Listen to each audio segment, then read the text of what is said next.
The Electric State is not a movie for me, but it might be a great reason for you to get Netflix for a month.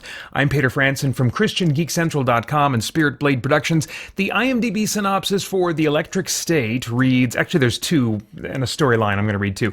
An orphan teen hits the road with a mysterious robot to find her long-lost brother teaming up with a smuggler and his wisecracking sidekick.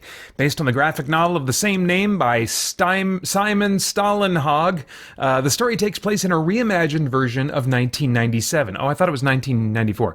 With humans isolated in their VR helmets and a continuing battle against a strange breed of monstrous drones in the wake of a technological meltdown. A teenage girl named Michelle and a robot travel the west coast of the US in search of the girl's missing brother. All right, so what does this thing basically feel like? What type of movie is this? I would describe it as a comedic sci-fi adventure story for families with kids aged around 11 to 18. Despite the backdrop of the human versus robot war that cost seemingly innumerable human lives and left the world in a pretty rough state, despite all that, the jokes and simplistic or comedic characterizations of both good guys and bad guys kept it all feeling pretty weightless to me.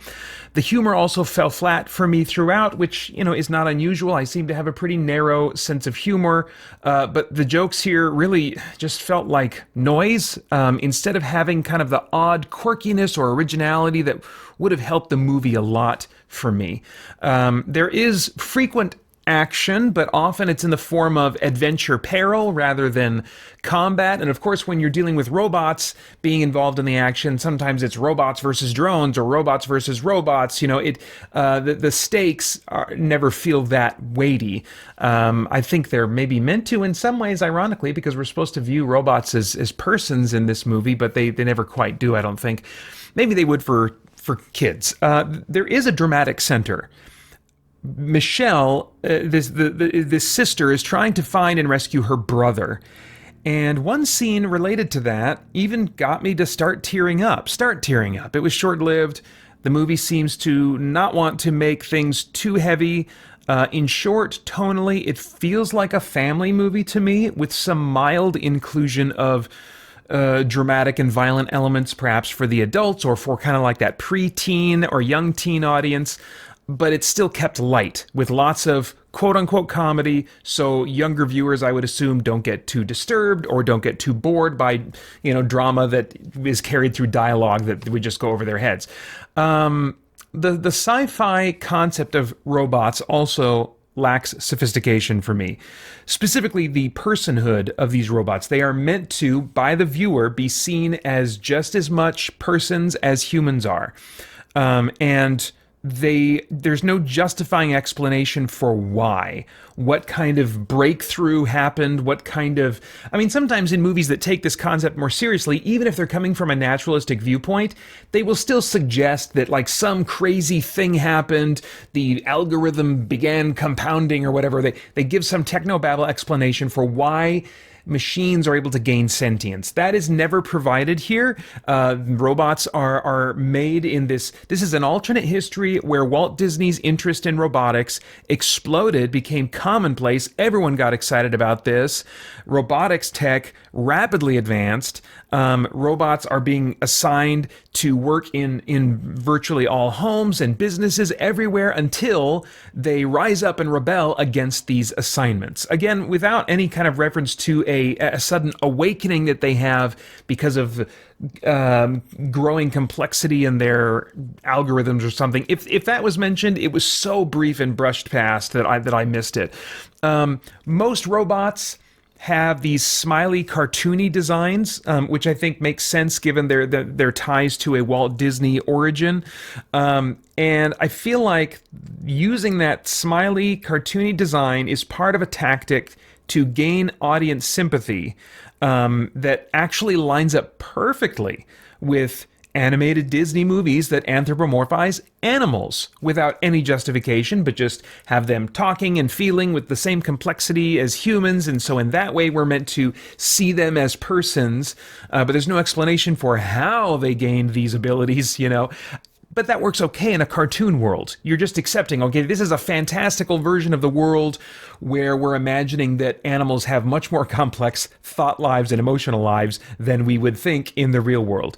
But in a live action movie, in what is supposed to be our world, just with a few changes to it, I need more justification for why, why should I, as a viewer, assume that these robots have genuine personhood rather than merely being, really these foolproof superficial simulations, which they very well could be, just really good at fooling us into thinking that they have the complexity of thoughts and emotions that humans do.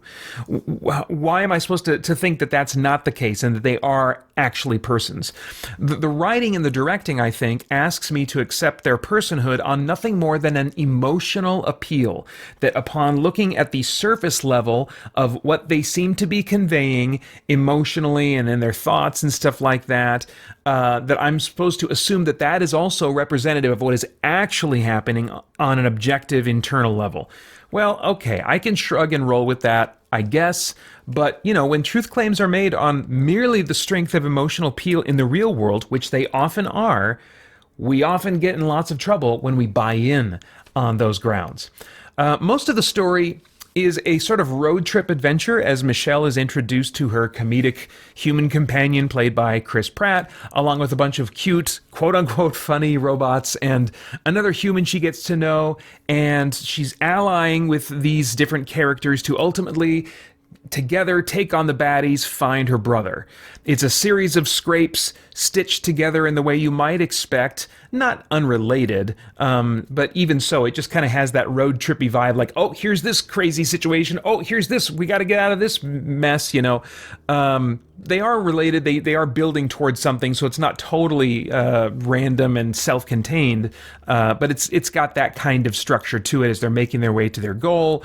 The ending does have a bit of emotion to it. It wasn't the most emotional part for me, that came in the middle of the movie. But ultimately, the ending, the stakes, the sense of catharsis or emotion, I guess, falls short by making the bad guy a little too mustache twirly for me at the very end, and the losses of the climax are ultimately kept from having any weight because of things that I won't spoil. It emotionally plays it so safe that it feels fitting, I think, for families that may be okay, I guess, with some violence, but maybe aren't up for any real drama that might stay with you after the credits roll.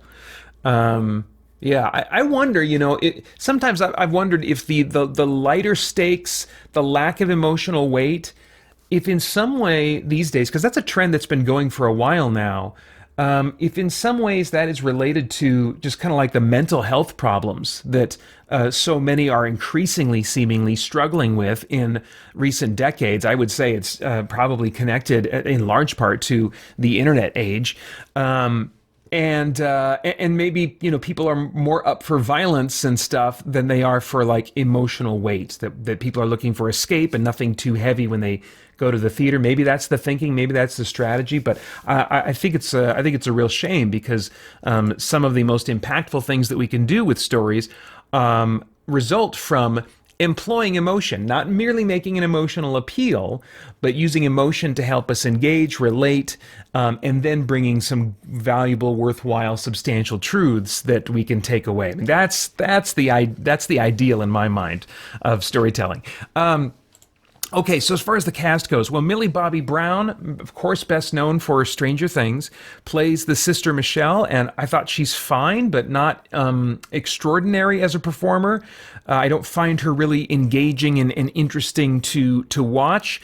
She continues to have great emotional access when she's called upon to have these really tender, crying scenes. She really does well in those things, but her delivery and performance choices elsewhere don't feel really engaging or interesting to me or present layers of subtext, unlike, say, Stanley Tucci, who is a character actor that you maybe don't know his name, but you've seen him in a bunch of stuff, and he'll look very familiar every time you see him if you watch movies on any kind of regular basis. And he plays the villainous head of the corporation, because, of course, the head of a corporation must be villainous. But both the script and especially Tucci's performance and relatability and complexity, it elevates and enriches his dialogue. It makes him not an entirely black hat villain, although pretty much.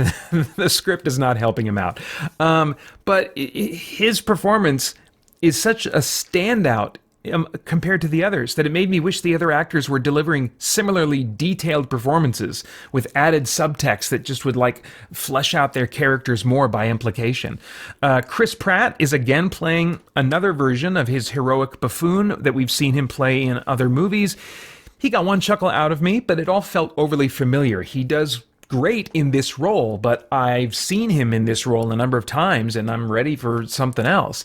But at least Giancarlo Esposito wasn't a complete black hat villain. He is an antagonist in this movie, but he got to do a different accent than usual, so there's that. As far as stunts and visuals, okay, this is the big selling point of this movie. The setting, first off, seems made to appeal to people my age who maybe had their formative years growing up in the 90s, maybe some in the late 80s and throughout the 90s.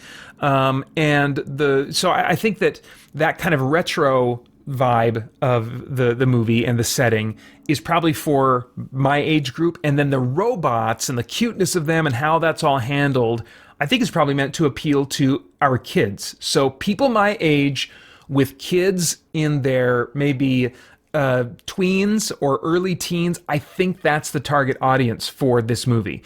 The setting is this alternate, well, I thought it was 1994. The thing I read said 97. Anyway, alternate mid-90s with artifacts of the era everywhere. And this is a major trait of the film that I think may interest and even delight a lot of viewers my age. Not so much me. I don't really...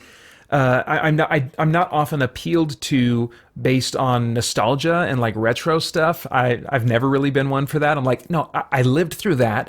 Yes, sure, I've got some fond memories. Give me something new ideas, please. You know. But the retro vibes, if that's what you want, and I think plenty of people enjoy those, they are strong throughout this movie. And I suspect that the way that played out, means that product placement paid for a lot of this movie's production costs, because there are 90s era representations of so many different brands and little phenomenons and stuff from that time period that, you know, I think a lot of people will get a smile out of, and this movie got some money out of, I'm pretty darn sure. Speaking of where that money went, the CG robots look great. I have an eye that is cursed to pick out CG, and there were plenty of times in this movie where I was like, is this practical or is this CG? And eventually I settled on the idea that it's probably all CG, but I settled on that more on a meta level, thinking about the nature of the production and how they would be maybe likely to do it. If these were all practical robots, oh my gosh, I can't imagine. I think most of it was CG. Anyway, the robots are a real visual treat. They are polished spectacle. The bigger the fight scenes and the robots and stuff, that is more obvious CG, but that has to do with more how the physics behave. I think that's where CG shows itself to my cursed eyes more than just a still image of something.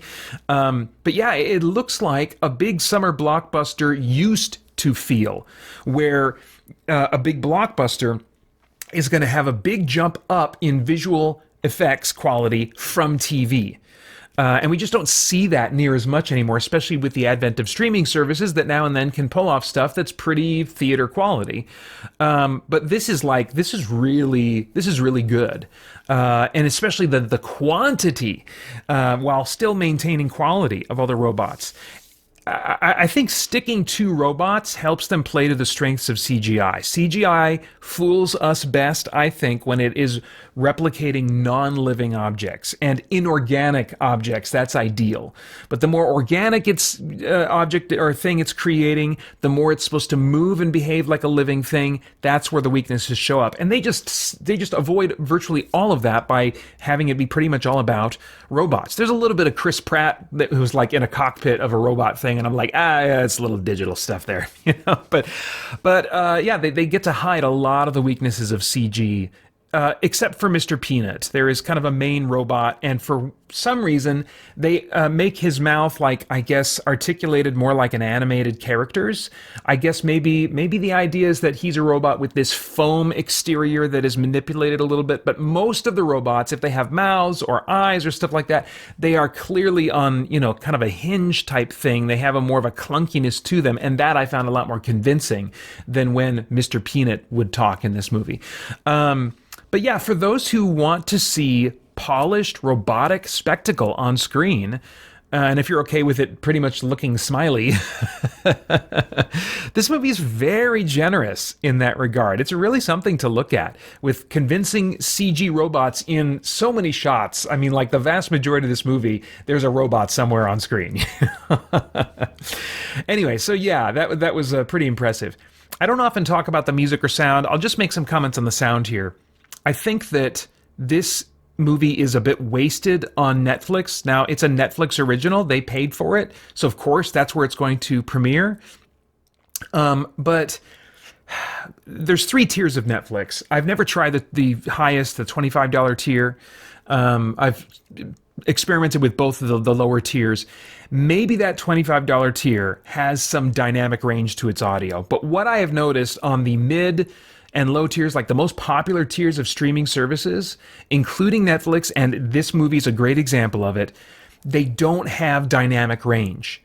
And so action scenes lose all auditory impact because explosions are only a little bit louder than dialogue.